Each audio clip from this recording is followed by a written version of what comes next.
When you imagine medieval Europe, the first picture that often comes to mind is almost always the same: a golden loaf of wheat bread, steaming as it leaves a rustic oven, its crust crackling, the smell filling a timbered hall. Bread feels like the very essence of medieval life, the food of peasants, priests, and kings alike. It is painted into our imagination as the staff of life, the daily nourishment that symbolized survival and even prestige. But if you step into medieval Poland, that picture begins to blur. Here, the real cornerstone of daily life was not wheat bread at all. It was millet, a tiny golden grain that lacked glamour, but carried immense weight. Millet fed hungry bellies, fueled labor, served as currency, and even found a place in rituals and proverbs. In many ways, millet was more valuable than bread itself, and its story reveals how climate, culture, and resilience shaped medieval survival. Poland in the Middle Ages was no gentle land. Winters were long, harsh, and biting. Heavy snows buried fields, while icy winds swept across open plains. Summers, when they arrived, were short and unpredictable, sometimes marked by scorching heat, other times drenched in endless rain. The soil in many regions was stubborn and poor, difficult to coax into yielding a steady harvest. Wheat, the glamorous grain of Western Europe, struggled in these conditions. It needed warmth, long growing seasons, and fertile soil. In Poland, wheat fields were often ruined by untimely frosts or drowned by rain. A single failed harvest could mean hunger and despair. For peasants whose survival hung by a thread, depending on wheat was too dangerous. Millet, however, was different. This humble grain grew quickly, ripening in as little as 2 or 3 months. It needed little attention, could thrive in thin, sandy soil, and shrugged off pests that destroyed other crops. Even if planted late, millet was ready before the cold winds returned. Its adaptability made it a lifeline. Where wheat faltered, millet endured. For villagers staring down the constant threat of famine, that resilience was priceless. Daily life in medieval Poland revolved around millet in countless forms. Forget fluffy loaves of golden bread. Most households relied on kasa, millet porridge, steaming in clay bowls over wooden tables. In lean years it was plain, flavored only with salt or wild herbs gathered from forests. In better times, it was enriched with milk, honey, or scraps of meat, turning a simple meal into something heartier. Millet was ground into flour and pressed into flat cakes, baked on hot stones or in smoky village ovens. These were dense, filling, and sturdy, perfect for peasants laboring in the fields from sunrise to sunset. In the depth of winter, millet soup, simmering with roots and cabbage, warmed families huddled in huts against the icy drafts. For children, millet porridge was often the first solid food. For the elderly, its lightness made it easy to eat when strength declined. From birth to old age, millet nourished life's journey. Millet's value went beyond fullness. It was medicine in disguise. Unlike heavy rye or wheat breads that could weigh down the stomach, millet was light and easy to digest. In an age when digestive troubles were common and doctors scarce, this was no small gift. Millet's natural nutrients, iron, magnesium, and B vitamins, gave energy, strength, and stamina. It was a grain that kept bodies working and fields tilled. Imagine a farmer in 13th century Poland, at dawn, after a night in a wooden hut warmed only by a small fire. He would rise and eat a simple bowl of millet porridge before heading to the fields. At midday, another portion of millet cakes filled his stomach, and at night, by the dim light of a rush lamp, he and his family gathered again around the same pot of kasa. Millet sustained the rhythm of life, day after day.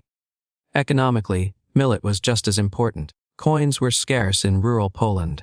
For many peasants, millet itself became a form of currency. Landlords and rulers accepted it as tax or rent. A farmer without money could still pay dues in sacks of millet, because its demand never wavered. In village markets, millet was exchanged for salt, livestock, tools, or cloth. It fueled trade routes within Poland and with neighboring lands in Eastern Europe. At certain times, its value even exceeded bread. Wheat loaves were rare luxuries for the rich, but millet was always needed. It was not a luxury grain, it was survival. And in a society where survival mattered more than refinement, its worth was undeniable. Millet also found a deep place in Polish culture. During harvest festivals, millet dishes were prepared as offerings of gratitude to the earth. At weddings, millet porridge symbolized fertility and abundance, gifted to newlyweds as a blessing for future children. Folktales spoke of millet as the grain that bends but never breaks, a mirror of the Polish people themselves. Proverbs called it the poor man's gold, cherished in song and story. To share millet was not just to share food. It was to share resilience, hope, and community. Wheat bread may have carried prestige, but millet embodied the deeper spirit of survival and unity. The divide between wheat and millet revealed sharp contrasts in medieval society. White wheat bread was a delicacy of nobles and wealthy townsfolk, a marker of status. For peasants, millet was the real bread of life, eaten daily, nourishing entire families. Wheat separated classes, millet bound them. Landlords may have feasted on fine loaves, but their estates depended on the peasants who delivered sacks of millet as rent. Yet millet had its weaknesses. Unlike wheat, which could be stored dry for years, millet spoiled quickly in Poland's damp climate. Families often had to eat it within months, or risk losing part of their harvest to rot. And though hardy, millet was not immune to disaster. Droughts, floods, or locusts could still ruin fields, leaving hunger in their wake. Millet was reliable, but not invincible. Trade and survival, however, continued to rely on it. Millet tied rural markets into larger networks, connecting villages with distant towns. It was a common thread across communities, ensuring that even those far from cities had something of value to exchange. In this way, millet was not just food but a tool of connection. By the late Middle Ages, however, millet's reign began to fade. Agricultural innovations transformed Europe.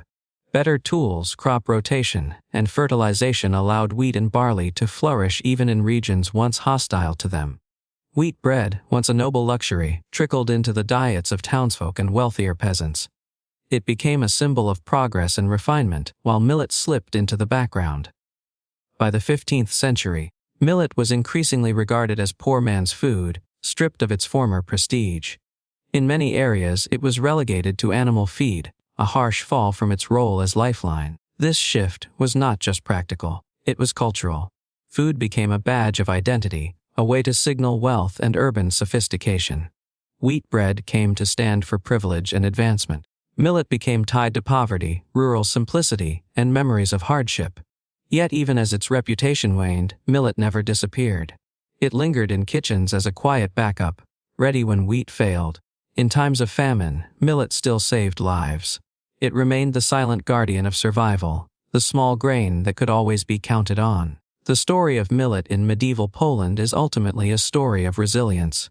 It reminds us that history is not always written in noble halls or golden feasts, but in the humble grains that filled wooden bowls and kept hunger at bay.